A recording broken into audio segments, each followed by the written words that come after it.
Today's episode is brought to you by the NBA Store. A new year brings the start of a new NBA season. Suit up with the latest gear to show your support for your team. We may be sidelined from going to the arena, but that doesn't mean you can't watch basketball from your couch in style. We are teaming up with the NBA and Podgo to bring our listeners up to 75% off select items. Yeah, you heard that right. Go to podgo.co/NBA for up to 75% off select items from the NBA Store. And I'll also include that link in the episode notes. The NBA, where amazing happens.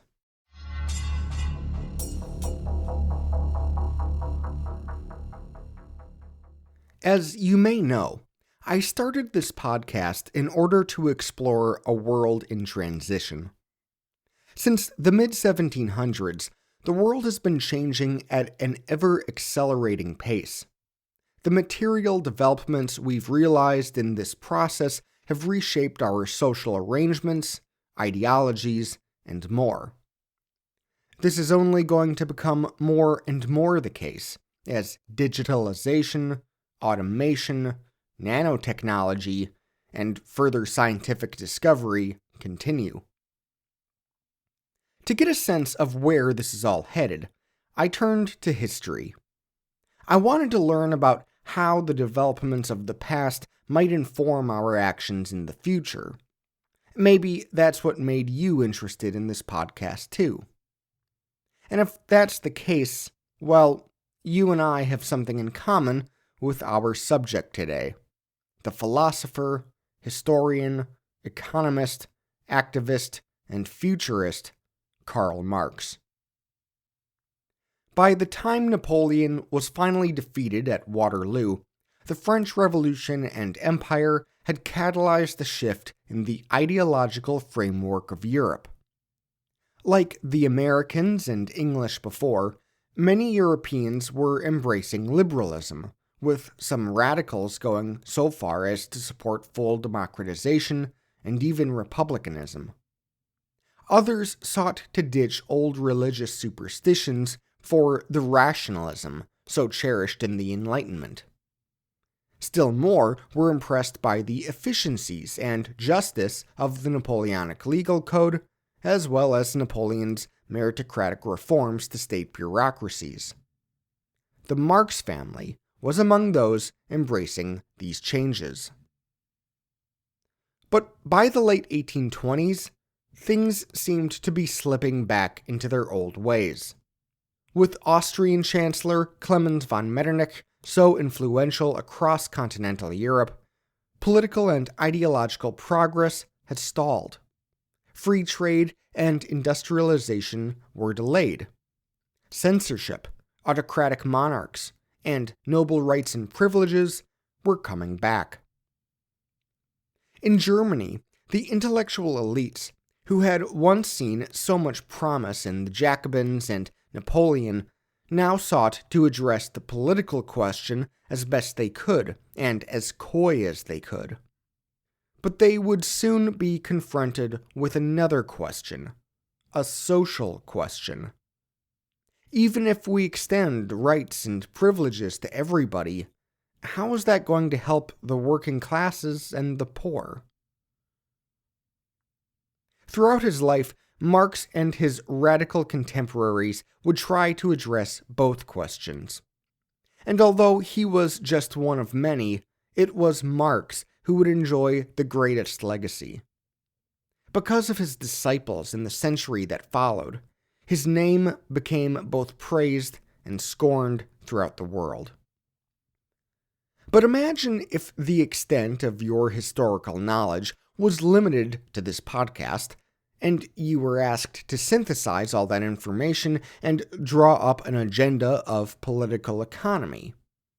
How do you think you would fare? Well, that's where Karl Marx was. And so I think right now is the perfect time for us to review his life, his work, and his ideas, before we follow the notorious branches of his legacy later on.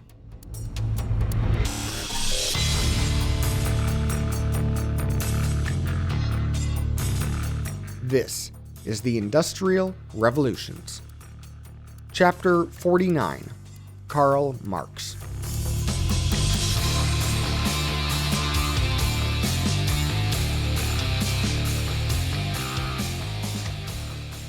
Welcome back, everyone. It's a new year, and we've come to a new phase in our story. The first Industrial Revolution is now behind us. In less than a century, it had started upending much of traditional life in Europe and, increasingly, across much of the planet. And as I explained in the opening today, it wasn't clear yet where it was all headed. Some folks surged with optimism over the possibilities that new science and industry were opening up. Others dreaded the way it seemed to be destroying the traditions of work, family, spirituality, and more. And among the many thinkers who would try to explain what had just happened and where the world was headed was the subject of our story today. Karl Heinrich Marx was born in the Prussian city of Trier in the Rhineland on May 5, 1818. His father was a lawyer and Enlightenment liberal who read philosophers like Kant and Voltaire. Famously, both of Marx's parents came from Jewish families with many rabbis among their relations and ancestors. But his father, who wasn't all that religious, converted to Protestantism in order to practice law, a career forbidden to Jews in Prussia. Not a whole lot is known about Marx's childhood, but we know he attended a local school with strong liberal tendencies, and it was subsequently suppressed by the conservative Prussian authorities while Marx was a student there. No doubt these experiences forged his hatred of censorship and reactionary government, especially those of the Prussian state. In 1835, Marx matriculated at the University of Bonn. There he took up philosophy and literature as his official academic focuses, and wild partying as his unofficial focus, literally becoming the co-president of a university drinking club. Thanks to these extracurricular activities, he earned less than stellar grades, and so his father forced him to transfer to the University of Berlin. And in Berlin, Marx became acquainted with the new philosophical ideas of a recently deceased professor there, Georg Wilhelm Friedrich Hegel. Nobody influenced Marx quite like Hegel, whose concepts of metaphysics, history, and politics were stimulating all kinds of big intellectual conversations among early 19th century German college students. It was also around this time that Marx met, fell in love with, and proposed to Jenny von Westphalen, the daughter of a minor noble family.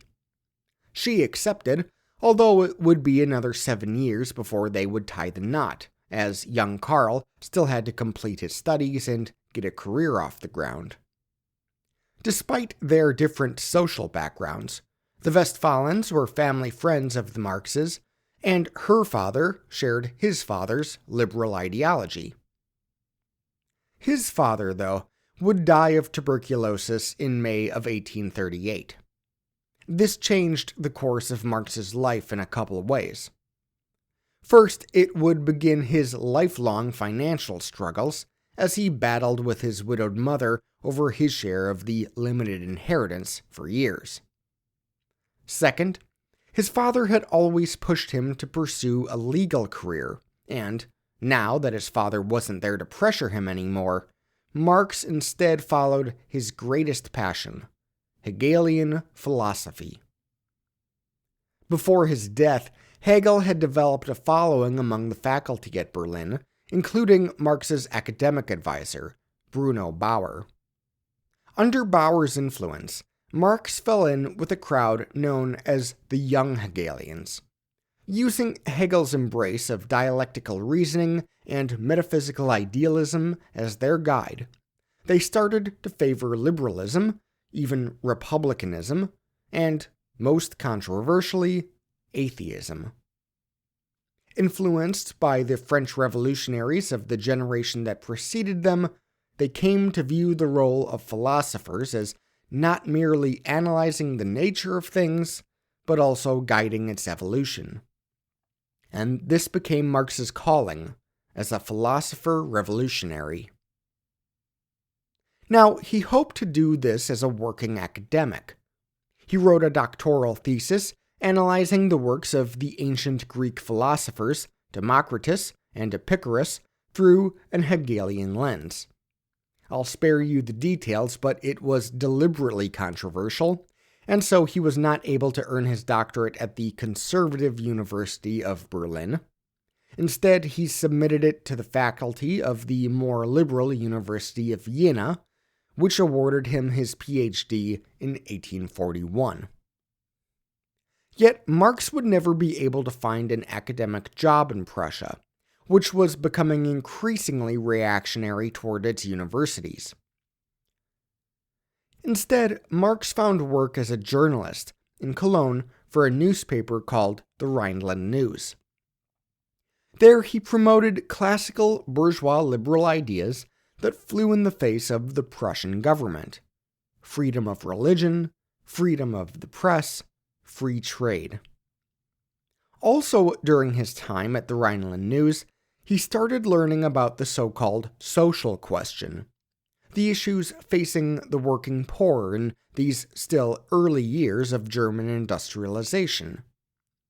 He started learning the ideas of Germans who described themselves as socialists and communists, terms that were still ill-defined and somewhat interchangeable.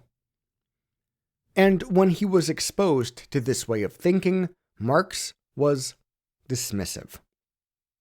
He was concerned about the political question, how to make Europe rational, just, and free from the oppression of kings and priests and so forth.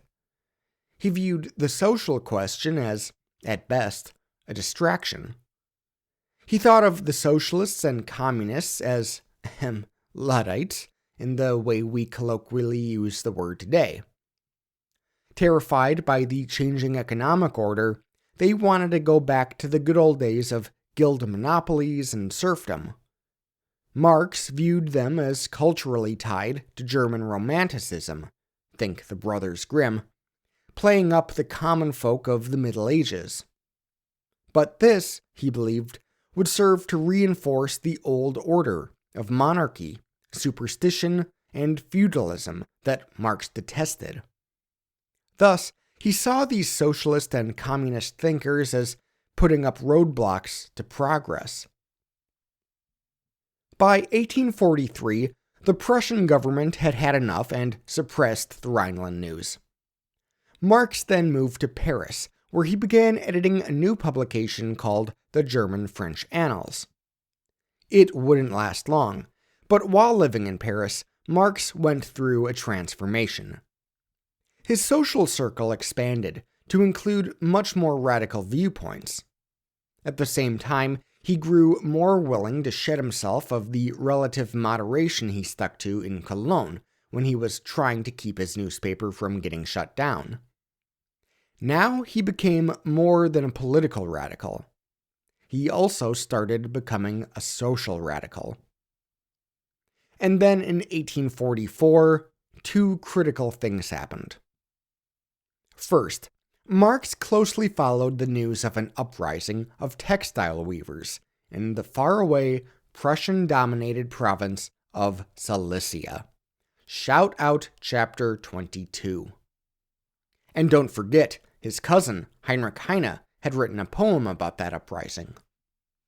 Marx was already becoming familiar with British economists like Adam Smith and David Ricardo, and with French socialists like Henri de Saint-Simon and Charles Fourier.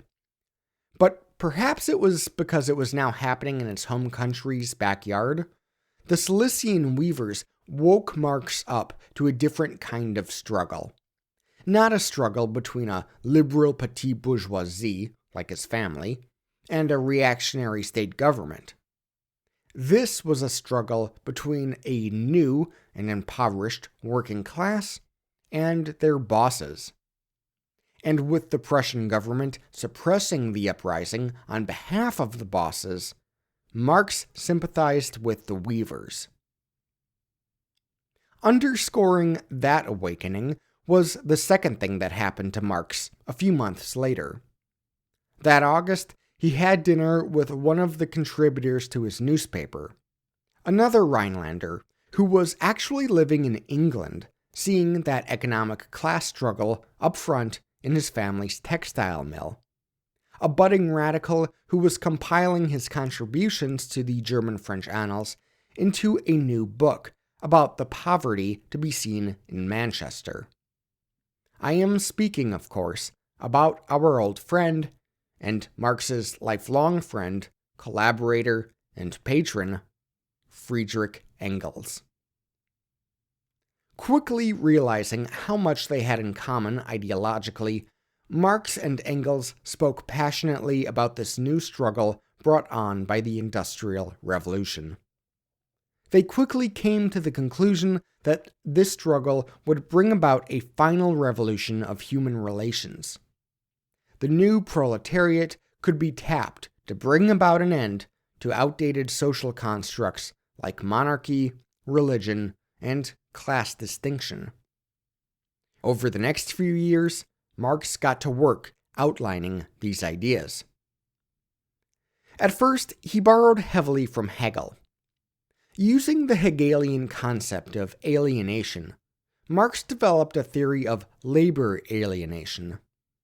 A craftsperson, he argues, can put something of himself into his work. Quote, "In my production, I would have enjoyed not only an individual manifestation of my life during the activity, but also, when looking at the object, I would have the individual pleasure of knowing my personality to be objective, visible to the senses, and, hence, a power beyond all doubt." End quote. But in a factory system, the manufacturer uses division of labor to alienate his workers from that which they produce. Because the worker is nothing more than a cog in a machine, there is no spiritual reward he feels for his labor. Marx doesn't fault new technologies for this. He faults private property rights, which create the social conditions for the alienation. Thus, Marx's number one policy objective became the elimination of property rights, at least property in the form of capital or the means of production. Alienation would always be a foundational concept of Marxism. But increasingly, Marx was becoming a Hegelian revisionist. He largely abandoned metaphysical idealism for metaphysical materialism. Like other young Hegelians, he came to rethink historical development along these lines. History could still be seen as an evolution of ideas, but an evolution driven by society's changes in material production. Now, this idea of history, that economics and new technologies determined historical developments as much as, if not more than, religion or politics, would be one of Marx's most enduring legacies. Hell, had it not been for Marx's promotion of historical materialism, this podcast probably wouldn't exist. Now, though he was just one of many journalists and radicals pissing off the Prussian government from abroad, Marx had caused enough ire that the Prussian king requested that this troublemaker be expelled from France.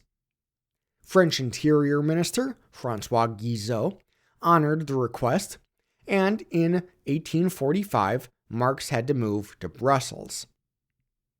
Over the next few years, he and Engels kept busy. They went to England to meet with Chartist leaders, and there Marx made a point of it to get some more economic education. They wrote various papers lambasting their fellow socialists as naive. Oh, did they love that leftist tradition of factional bickering. And they joined a new political party called the League of the Just. They soon came to dominate that league using their aggressive personalities, and in 1847, they got it renamed the Communist League. To establish an official party doctrine, Marx took a draft of a pamphlet Engels had been working on and reworked it. Together, they then released it in February 1848 as the Communist Manifesto. Far beyond a statement of public policy recommendations or even ideological values, the Communist Manifesto sought to re-explain European society in terms of historical trajectory. It begins with a macro-historical explanation of society through the lens of class struggle, right up to the then-present day. Now, for this month's bonus episode, I'm actually going to read you part 1 of the Communist Manifesto because it is largely telling the story of the lead-up to and the development of the First Industrial Revolution. And since we just covered the First Industrial Revolution, I thought you might find that interesting. This section describes a series of social revolutions driven by material changes. First came a communistic prehistory of hunters and gatherers. Then the establishment of agriculture, which led to the development of empires, characterized as a struggle between slave and slave master. Then, when that system collapsed under its own weight, feudalism came along, characterized as a struggle between lord and serf. Finally, the Black Death and other factors led many serfs into the towns to become burghers, that is, the bourgeoisie.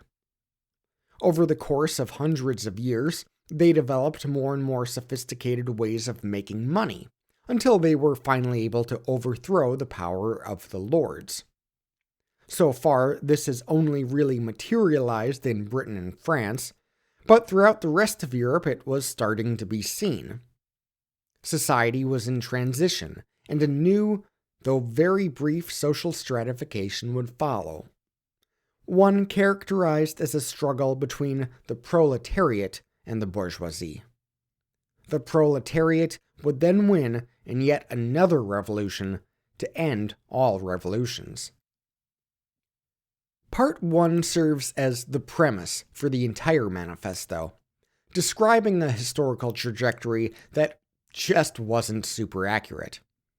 I mean, even England, at that point by far the most industrialized country on Earth, was not the hyper-industrial factory nation the manifesto describes as being more or less the state of things throughout all Europe.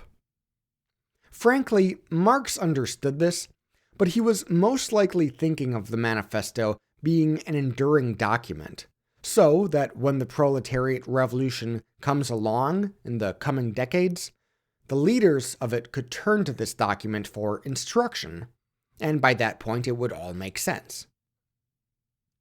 In Part 2, then, Marx explains the position of the Communist League in relation to other radical and socialist parties. Essentially, 3 points are made here. 1. Don't worry, we're not going to step on anybody's toes. We're all on the same side here on the left. 2. No, communism really isn't as scary as it might sound. And 3. Look how reasonable our policy positions are. And some of the specific policy recommendations were quite reasonable. The manifesto called for a progressive income tax, the abolition of child labor, and replacing it with free public education, and the expansion of national banks, lands, railways, and more. But it's Part 3 that I think is most interesting. Here, Marx explains the place of communism as a distinct school of thought within socialism. And in differentiating it from the other schools, he not only dismisses the utopian socialists we discussed back in chapter 42, but also the reform-minded social democrats who merely sought to raise up everybody into the bourgeoisie. Instead, he explicitly advocates for a proletarian revolution.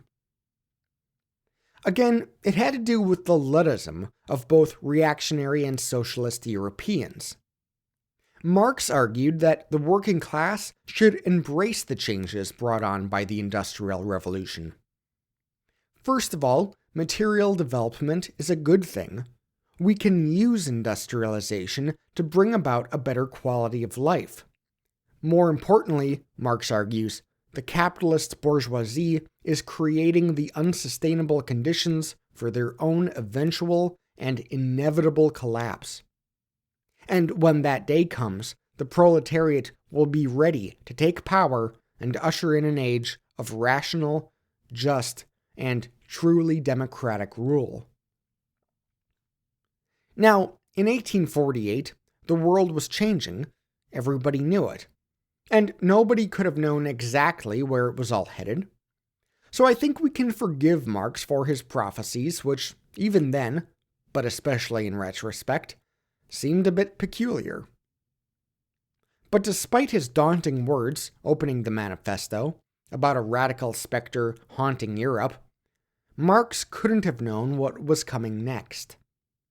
Just as the manifesto was being published, revolution did in fact break out across the continent. As the dominoes of uprisings consumed Europe, the 29-year-old Marx made his way back to Cologne, where he and Engels established the New Rhineland News to support the creation of a unified German republic and lay the groundwork for a later proletarian revolution. Stubbornly sticking to the trajectory laid out in the manifesto, Marx pushed not for reforms that would help the working class in the short term, but rather for supporting the bourgeoisie during their moment of triumph in this rigid historical progression he envisioned. For example, while many German workers were signaling their opposition to the free trade policy of the Zollverein, Marx embraced it. He believed that extending free trade would drive down wages and employment across the world. Thus, it would create a further wedge between its winners, the bourgeoisie, and its losers, the proletariat. Hence, he supported free trade as a means of hastening proletarian revolution. To explain, remember the dual revolutions described by our old friend Hobsbawm? The French Revolution and the British Industrial Revolution.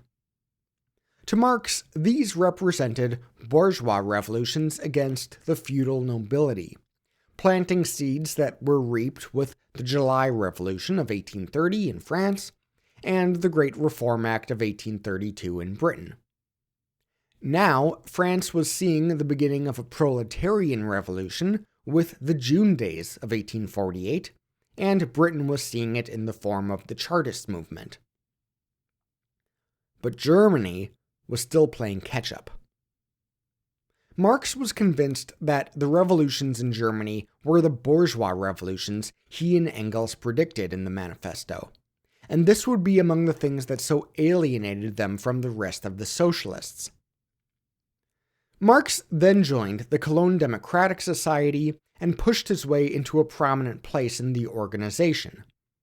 He then led a somewhat hostile takeover of the Cologne Workers' Association, which had not shared his views of industrial progress, nor of saving a proletarian revolution for later. But his forceful personality helped him take control and reshape the association. Mostly, though, he drove its members away. Membership fell something like 90%. He also served as a splinter in the German Congress of Craftsmen and Tradesmen that year. But after the counter-revolution in Prussia, the New Rhineland News was suppressed, as were those workers' organizations. Engels stayed in Germany to fight that doomed fight on the front lines. Marx, much to his later shame, fled to Paris yet again. There he got involved with the radicals, but as counter-revolution swept France with the rise of Louis Napoleon Bonaparte, Marx had to flee yet again, this time settling in London. Little did he know it at the time, but it was in London where he would spend the rest of his life.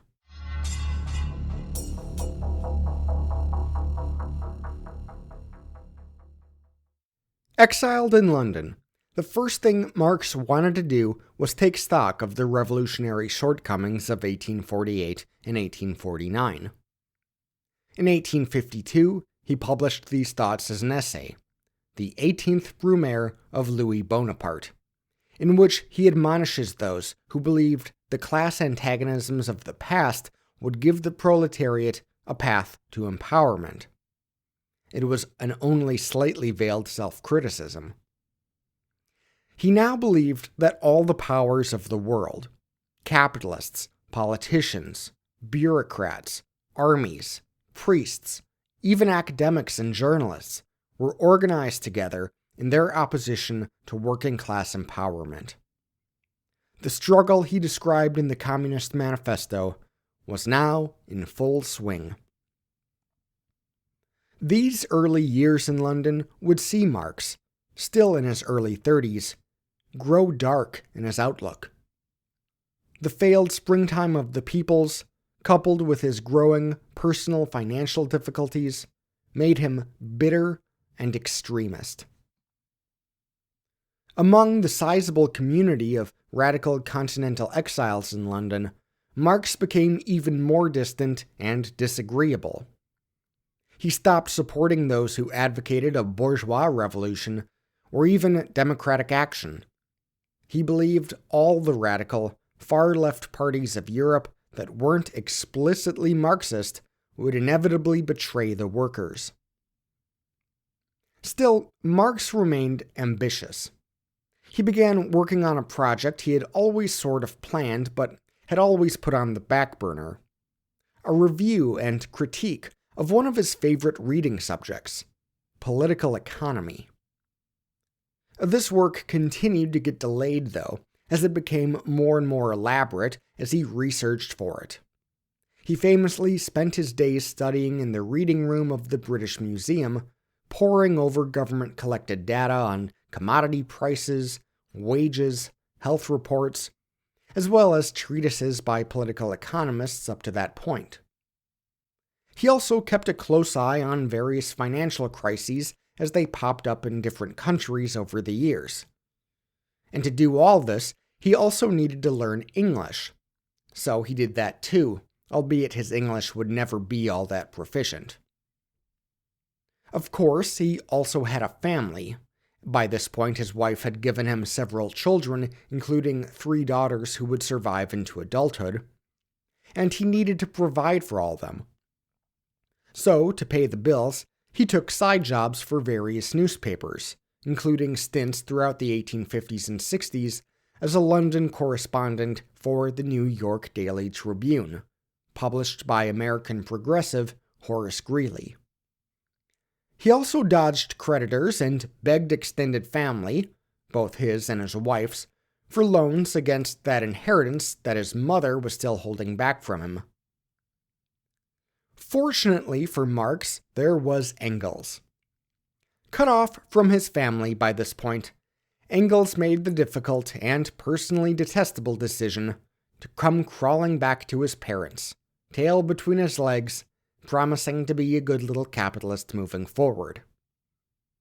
After some negotiations, they agreed to reinstall him in one of their Manchester mills.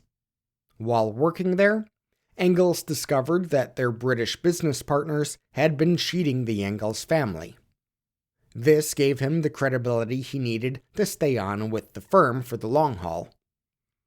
Painful as it was for him, Engels built a career as a cotton baron so that he could patron the research and anti-capitalist writings of his friend in London. In 1864, Marx was invited to join a conference of radicals from across Europe in London. There, they would try to bring together the voices of trade unionists, Democrats, Republicans, Socialists, Nationalists, and others. Represented there were Chartists and disciples of our old friends, Robert Owen and Pierre-Joseph Proudhon, as well as those of French socialist Louis-Auguste Blanqui, whose ideas about revolutionary vanguards would one day be as influential on Vladimir Lenin as Karl Marx's ideas were. Soon into the conference, the participants agreed to use it as the foundation of an international organization representing the workers of the world. They agreed that this International Workingmen's Association, later known as the First International, would be based in London, where a 21-member Central Committee would direct its operations, starting with the drafting of bylaws and so forth. And although he had been invited to this conference as something of an afterthought, Marx managed to get himself elected to the small Central Committee, and from there, just like he had in the League of the Just and the Cologne Democratic Society and the Cologne Workers' Association, Marx used that forceful personality of his to effectively take control of the committee. It was thanks to his work within the IWA, more than anything else in his lifetime, that secured for him a legacy. He cleverly injected his beliefs into the International's program, and he used his position to attack other members, most famously the Russian anarchist Mikhail Bakunin, a one-time friend of his from his Paris days.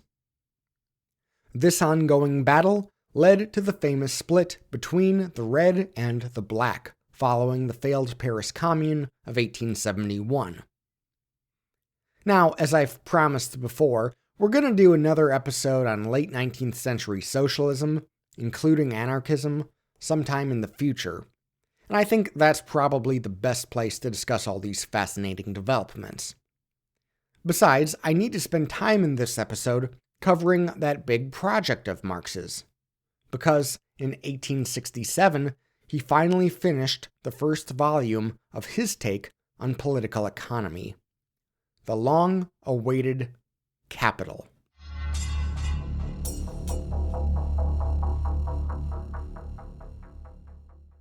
Capital, a critique of political economy, known also by its German title, Das Kapital, is a behemoth. In his lifetime, Marx only ever completed Volume 1, the process of production of capital. That one alone runs over 800 pages, not including the index. Volumes 2 and 3, the process of circulation of capital and the process of capitalist production as a whole, were finished by Engels in the later 1880s and 90s, taking from Marx's notes, but ultimately adding a lot of his own perspective to it. So, trying to cover the totality of Capital for you is unrealistic, but I'll highlight for you some of the important concepts from it that really make Marxism what it is. To begin, Marx outlines some fundamentals of economics, borrowing from predecessors like Adam Smith. He then gradually builds on them using the dialectical reasoning he learned in his Hegelian days. However, he also mixes in a positivist approach, helped along with the data he reviewed all those years in the British Museum.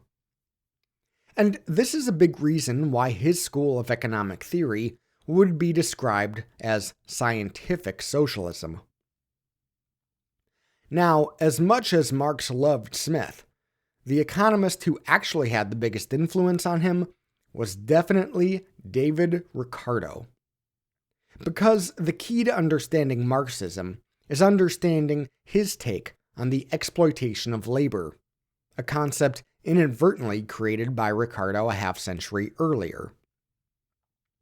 To explain, Marx introduces a concept of abstract labor to the Ricardian line of thought.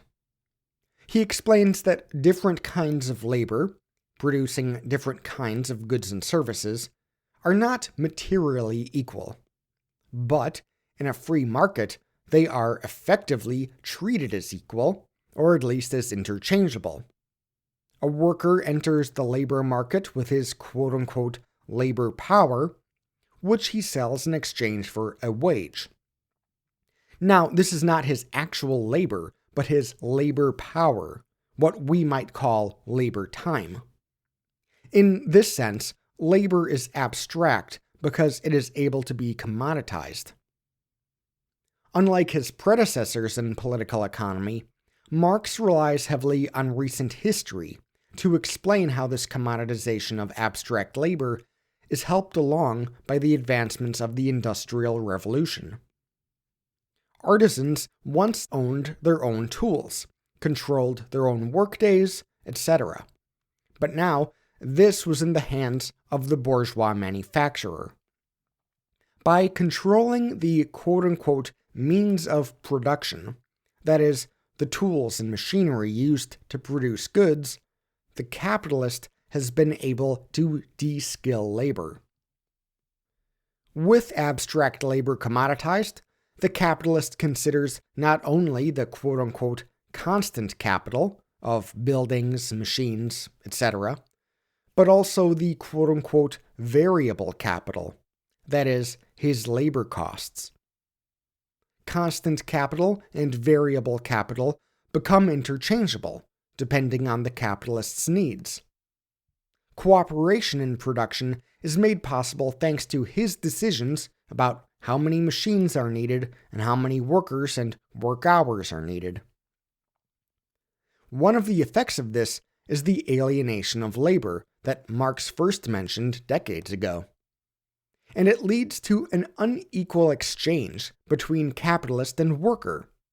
The employer pays the exchange value of the employee's labor power, i.e., gives him a wage, and the employee gives the employer the use value of what is produced. Okay, now what does that mean? Let's start by remembering Ricardo's iron law of wages. That is, in the long run, average real wages will not exceed the means of subsistence.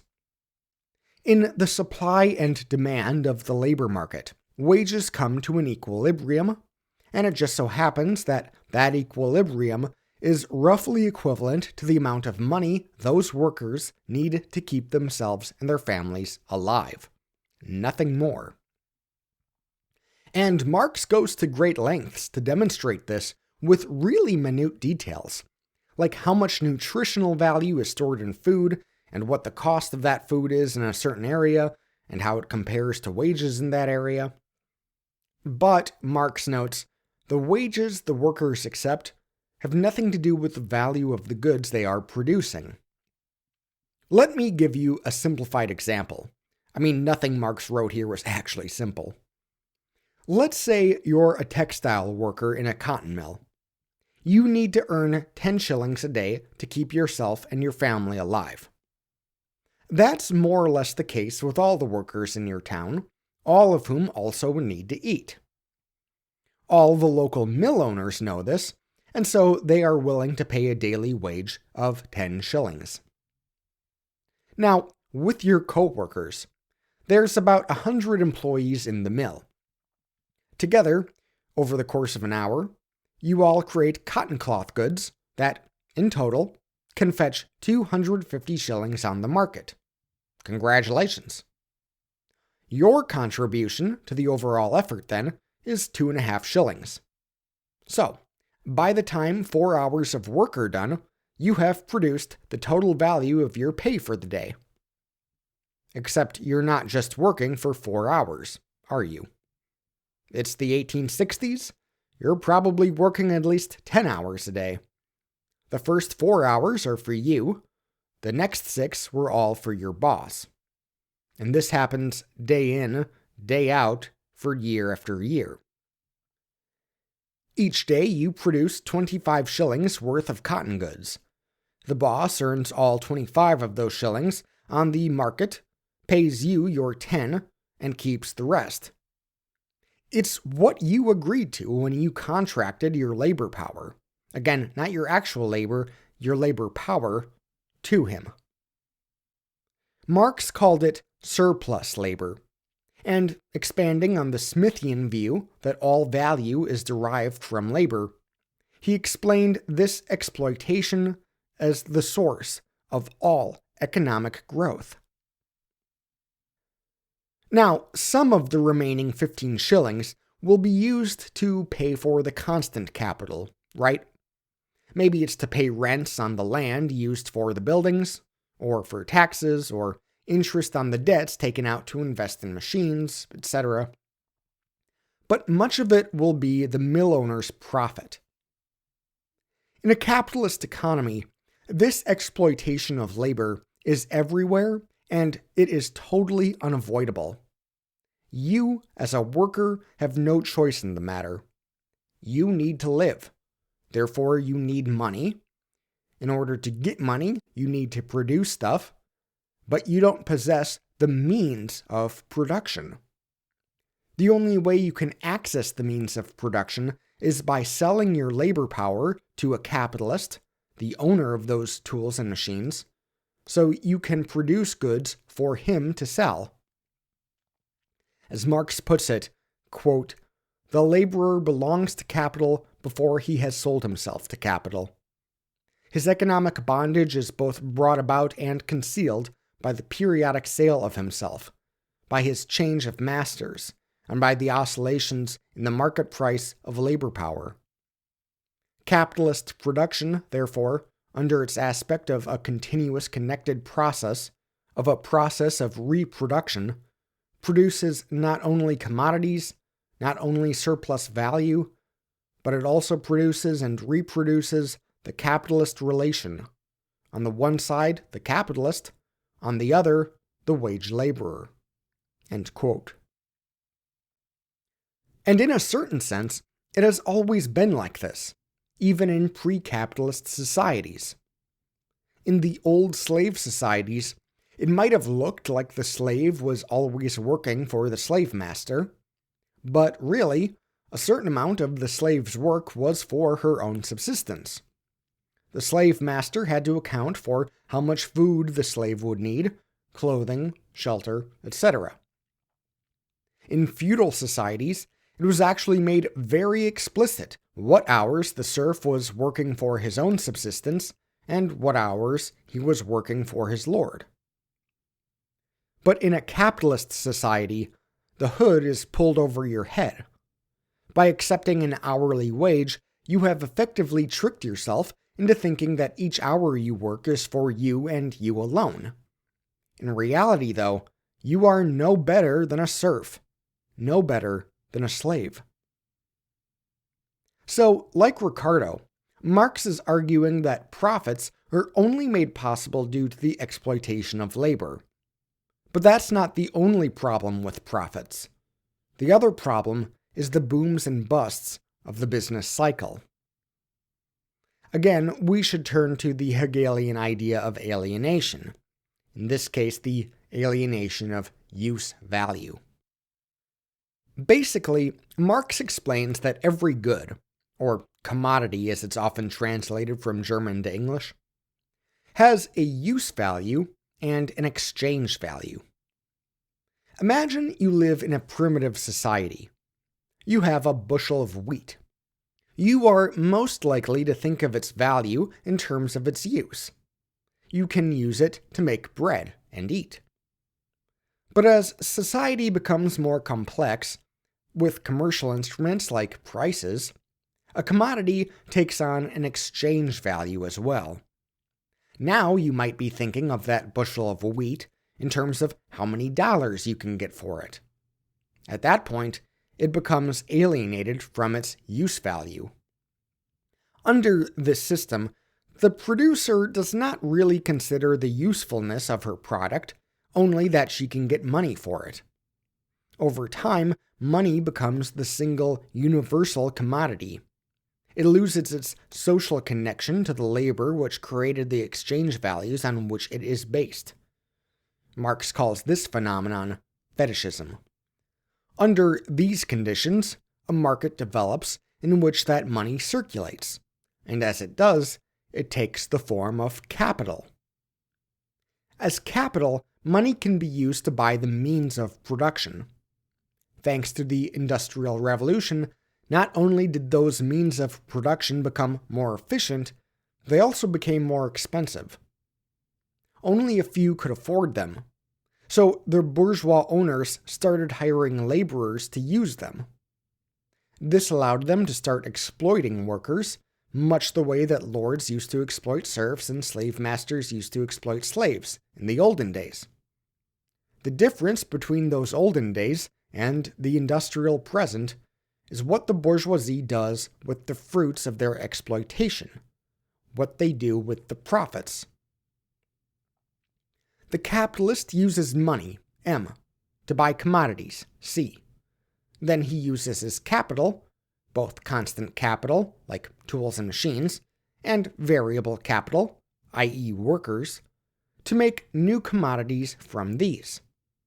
These new commodities have a higher exchange value than they started out with, thanks to the labor of his employee using his tool. The capitalist can then sell the new commodities for more money, M prime.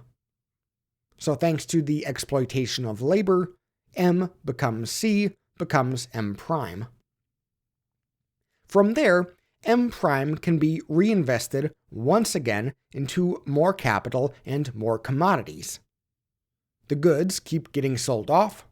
The capital and the profits, though, accumulate. As capital accumulates, though, the returns diminish. So the capitalist has two options. He can lengthen the number of hours in the workday, which does often happen, but that has its limitations. So he needs to go with the second option. He needs to invest in ever more efficient machinery for the workers to use. With technologies that make the workers more productive, the socially conceived value of their product becomes dwarfed by the actual value created. This is what Marx calls surplus value, and the rate of profit is equal to the ratio of surplus value to capital. Capitalism, then, is a finely tuned instrument in which the surplus value must grow faster than the costs of capital. The capitalist needs ever-improving technologies, ever greater access to raw materials, ever-expanding consumer markets across the globe. Otherwise, he goes bankrupt and the entire system collapses. On a basic level, Marx is thinking of the events leading up to 1848. The potato famine and other food shortages caused the price of food to increase. Thus, workers needed higher wages. Thus, the cost of variable capital increased faster than surplus value did. Thus, profits fell and bosses started laying off workers, adding them to the ranks of what Marx calls the Industrial Reserve Army, or what we would more simply call the unemployed. Additionally, Marx argues the circulation of capital in the economy is chaotic, and thus there will be times when the equilibrium of supply and demand are mismatched. Now, he never actually admitted it, but Marx was heavily influenced by Say's law. Remember that theory that says supply creates its own demand and thus there won't be gluts in the market? Yet, Marx argues this just isn't true all the time, at least not in the short run. Capitalists have a tendency to overproduce goods, anticipating higher demand than actually exists, and then selling at a loss. And when that happens across the market, like was seen with American railroad stocks in 1857, it creates a panic. In fact, Marx believed it was exactly these economic downturns which would bring about a proletarian revolution. After 1848, pretty much through the end of his life, he was always scouring the news for economic crises, trying to predict if this one or that one will finally bring about the end of bourgeois dominance. And because of the quote-unquote tendency of the rate of profit to fall, Marx believed that such a revolution was inevitable. The bourgeoisie unintentionally planted the seeds of their own demise. In fact, he saw the rise of trade unions as evidence of this, that already there was a working class movement trying to take a greater share of the surplus value they were creating. And so, Marx envisioned the forces of living labor overthrowing the industrial capitalist oligarchy and replacing it with an industrial socialist democracy. And we're not talking about some macro-historical prediction here. I mean, we are, but Marx really believed this was going to happen in his lifetime or shortly thereafter. And he didn't mean any old class-based revolution in favor of socialism. He is specifically talking about a revolution of mostly urban industrial workers in a highly developed capitalist society. But, like many generations that followed him, Marx never lived to see it. After years of declining health, thanks in part to his love of booze and cheap cigars, he followed his late wife Jenny and died of a lung illness in 1883. He was survived by his 3 daughters and, critically, Engels, who not only finished Capital for him, but promoted his friend's life and work for years to come. And thanks in large part to Engels, as well as his work in the First International, Marx created just enough of a legacy for himself to be carried on in continental Europe after his death, leading up to the Russian Revolution 34 years later. Thanks to the USSR, more than anything else, we still remember Marx and discuss his work at length to this day. Overall, I would describe Marx as a decent philosopher, an innovative historian, a talented and interesting economist, though like most economists, he got a fair bit wrong, a talented but fairly counterproductive activist, leftists sure do love their circular firing squads, and a terrible, terrible futurist. And yeah, he wasn't right about everything, but I think it's fair to say he wasn't wrong about everything either. While academics today are well aware of his flaws, he remains a towering figure across the social sciences. He's largely responsible for the development of both historical materialism and sociology. And he remains massively influential in economics, specifically of socialist economic theory, and political science. The Marxian lens, that is, applying the construct of class and class struggle to the analysis of a topic, is frequently used in the study of history, anthropology, literature, and the arts. I think to truly understand Marx, we need to look at him in the context of his time. We need to understand the Industrial Revolution. And to understand why so many of his predictions never materialized, I think we need to understand what came next. Because so many of the problems he and Engels highlighted, long hours, bitter poverty, worsening health, polluted slums, did, in time, get better. And many of these problems were alleviated thanks to the work of policymakers and others who set about rethinking the growing cities.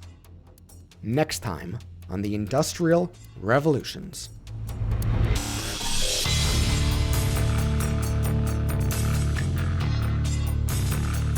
As always, thank you to everyone supporting the podcast on Patreon, including new patrons Jim Enkenbrandt and my new favorite Norwegian, Kra Holm, as well as John Bartlett, Chris Bradford, Elizabeth Brooking, Jeppe Burkhardt, Tara Carlson, Molly Desjardins, Michelle Gersich, Jason Hayes, Herbie Irby, Jeremy Hoffman, Eric Hoganson, Brian Long, Mecca Okafor, Christian Sebast, Brandon Stansbury, Alex Strains, Ross Templeton, and Walter Torres.